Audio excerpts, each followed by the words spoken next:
Greetings, and welcome to the Acme United Q4 and year-end 2025 financial results conference call and webcast. At this time, all participants are in listen-only mode. A question-and-answer session will follow the formal presentation. You may be placed into question queue at any time by pressing star 1 on your telephone keypad. As a reminder, this conference is being recorded. If anyone should require operator assistance, please press star 0. It's now my pleasure to turn the call over to Walter Johnson, Chairman and CEO. Please go ahead, sir. Good morning. Welcome to the fourth quarter and year-end 2026 earnings conference call for Acme United Corporation. I'm Walter C. Johnson, Chairman and CEO. With me is Paul Driscoll, our Chief Financial Officer, who will first read a safe harbor statement. Paul? Forward-looking statements in this conference call, including without limitation, statements related to the company's plans, strategies, objectives, expectations, intentions, and adequacy of capital and other resources are made pursuant to the safe harbor provisions of the Private Securities Litigation Reform Act of 1995. Investors are cautioned that such forward-looking statements involve risks and uncertainties, including, among others, those arising as a result of a challenging global macroeconomic environment characterized by continued high inflation, high interest rates, and the imposition of new tariffs or changes in existing tariff rates. In addition, we've experienced supply chain disruptions, and we may experience these disruptions in the future. We are also subject to additional risks and uncertainties as described in our periodic filings with the Securities and Exchange Commission in our current earnings release. Thank you, Paul. Acme United delivered record sales and earnings in 2025. It was not easy, but we did better than we ever have. Our net sales were $196.5 million. Net income was $10.2 million, and earnings per share were $2.49. When high global tariffs were announced in April 2025, our customers scrambled. They delayed and canceled retail promotions, opted to have no stock rather than import items for losses, and searched for new, lower-cost sources. We had purchased extra inventory at the end of 2024 in anticipation of some increased tariff levels and supplied our regular customers with their planned orders. Our team in the United States and Asia reacted quickly. When the Chinese tariffs for our products were reduced from 145% to 30% in late April 2025, we put over 50 containers on the water within days. We worked with our suppliers to open new factories in Vietnam, Thailand, and Malaysia. We increased our production in India and Egypt. We negotiated cost reductions from our suppliers, obtained lower freight rates, generated productivity from savings in our domestic plants, and increased prices very modestly. Our team supported our customers, and they delivered. There were many highlights in 2025. Our first aid team introduced a patented automatic replenishment system for refills. This product senses components that were used, lost, or became obsolete in an industrial first aid kit and automatically generates replenishment orders. A typical customer will save 30 to 50% and sometimes more over traditional van-based delivery. The Westcott team expanded our market share of cutting tools, particularly in the craft market.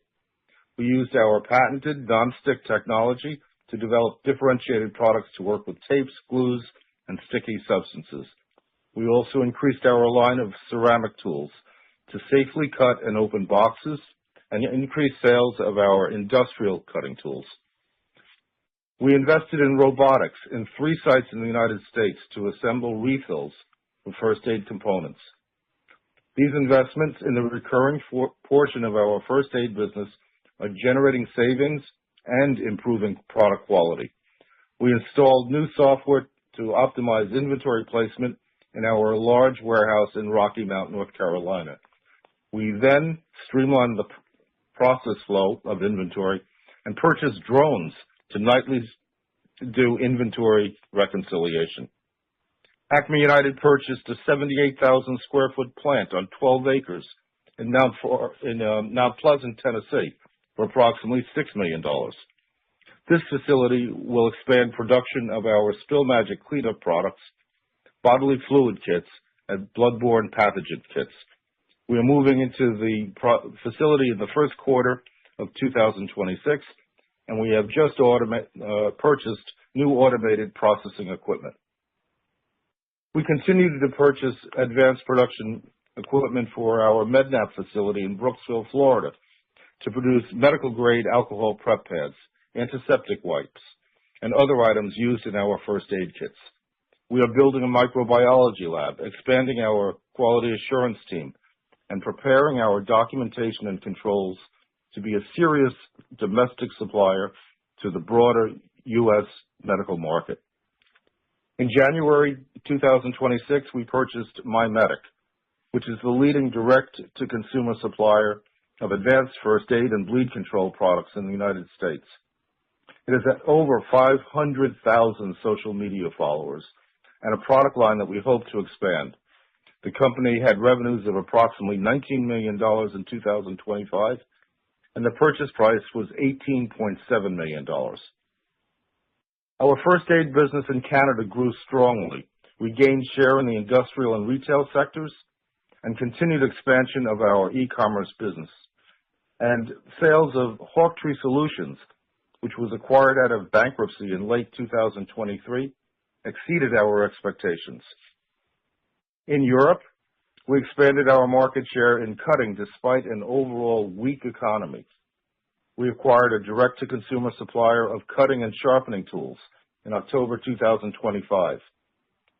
Annual sales were approximately $2 million for this acquisition, and the purchase price was $1.6 million. In our first aid segment in Europe, we expanded the marketing and sales team, improved product sourcing costs, and began to expand aggressively. As we move into 2026, we see growth in our first aid and medical segments and a return to more normal merchandising and promotion in the retail market. We are excited about the investments we have made in domestic production and our expanded international sourcing, and we believe we are very well positioned as we enter 2026. I will now turn the call to Paul.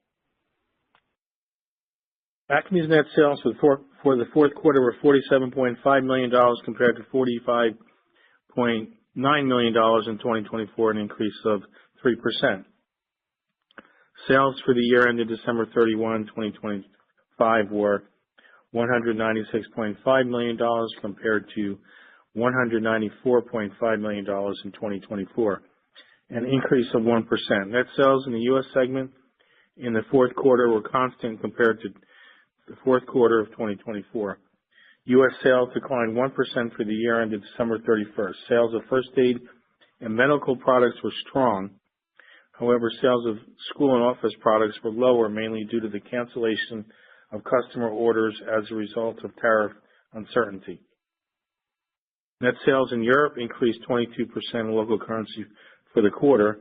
Sales for the year ended December 31, 2025 increased 4% compared to 2024. The sales increase for both the quarter and the year was mainly due to additional sales from the line of cutting and sharpening tools acquired on October 1st, 2025. Net sales in Canada increased 14% in local currency for the quarter. Sales for the year ended December 31, 2025 increased 16% compared to 2024. Sales of first aid products were strong. However, there was a decline in sales of school and office products. The gross margin was 38.2% in the fourth quarter of 2025 compared to 38.7% in 2024. The gross margin for the year was 39.4% compared to 39.3% in 2024. SG&A expenses for the fourth quarter of 2025 were $15.2 million, or 32% of sales, compared with $15.5 million, or 34% of sales for the same period of 2024.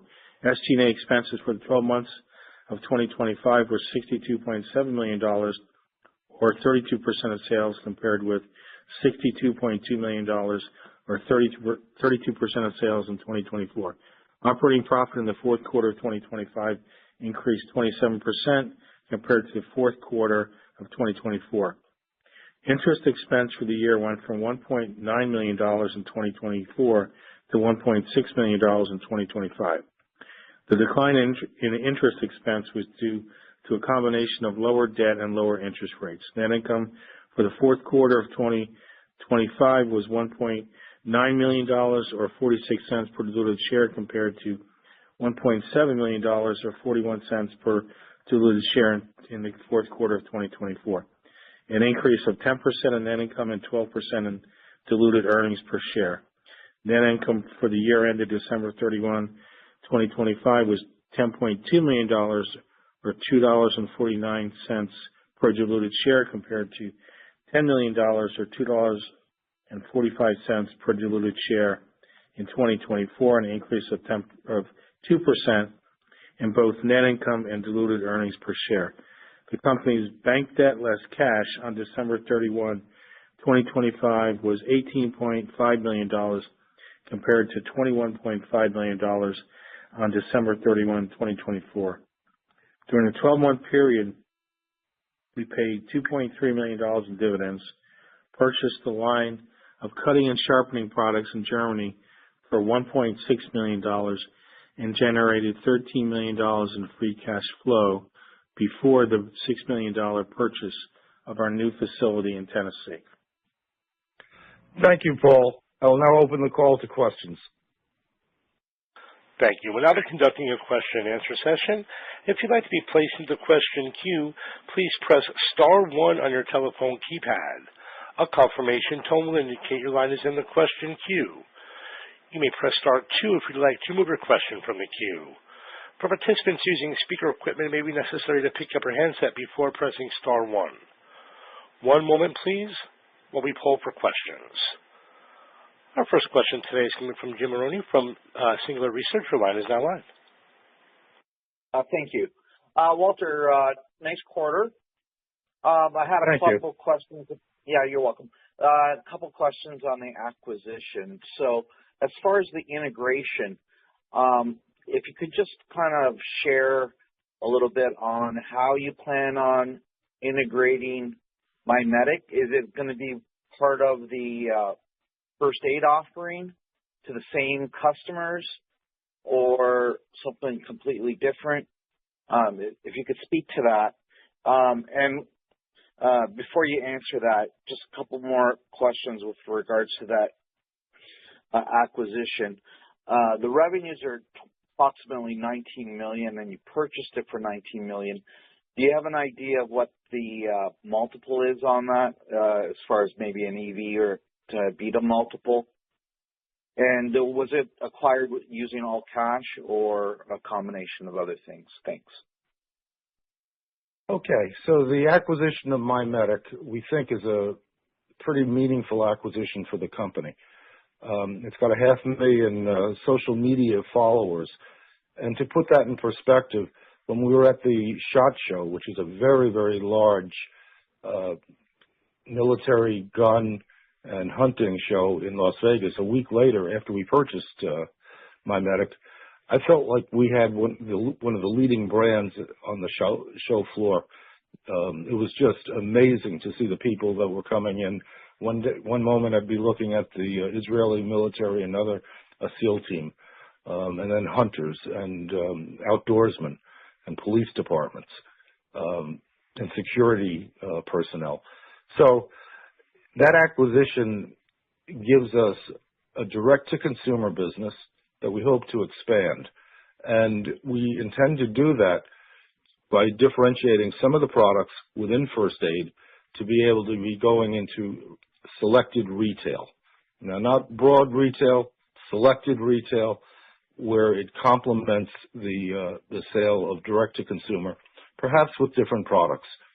It will all be part of the first aid offering, and we hope to be able to broaden the direct-to-consumer sales of other items that we carry within the Acme first aid and medical area. For example, we have Safety Made, which personalizes medical products, including first aid kits.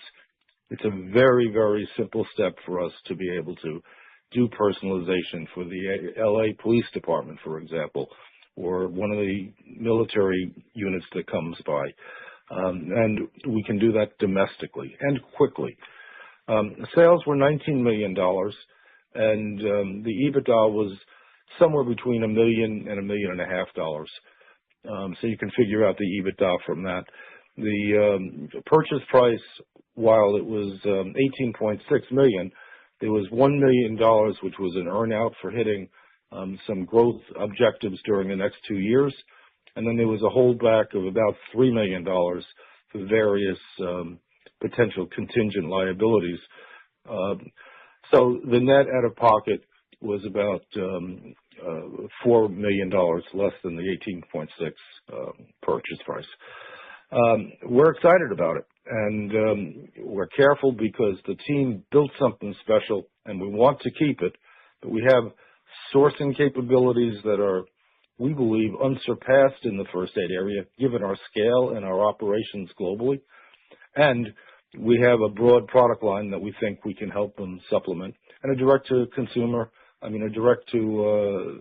sales force to retail. So all in all, it's a great platform with wonderful people, and our job is to integrate, but carefully. Right.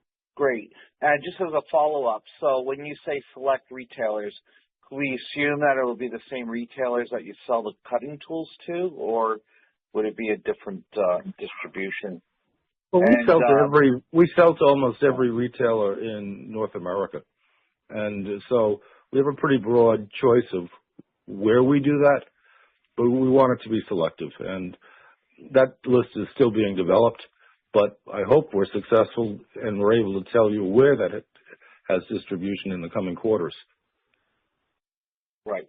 And as far as looking forward, and you mentioned that there may be further acquisitions down the road. Will it continue in first aid and medical, or could it possibly be in the cutting tools segment? Where do you see the acquisitions going forward? Well, acquisitions are opportunistic, of course, but we also self-generate most of the deals. And we're looking to expand both our horizontal distribution, in other words, buying competitors and taking a half step away from some of the core current first aid items to be able to expand how we can address pre-hospital emergencies. And that's a very broad market. My belief is we'll probably find an acquisition that either does that in first aid or medical, or it's a supplier of components, for example, like Med-Nap that made the alcohol prep pads that go into first aid kits. So it might be a vertical acquisition as well. But that's the primary area we're looking. Thank you for that insight, Walter. Thanks. Thank you. Thank you. As a reminder, that's star one to be placed into question queue. One moment, please, while we pull for further questions.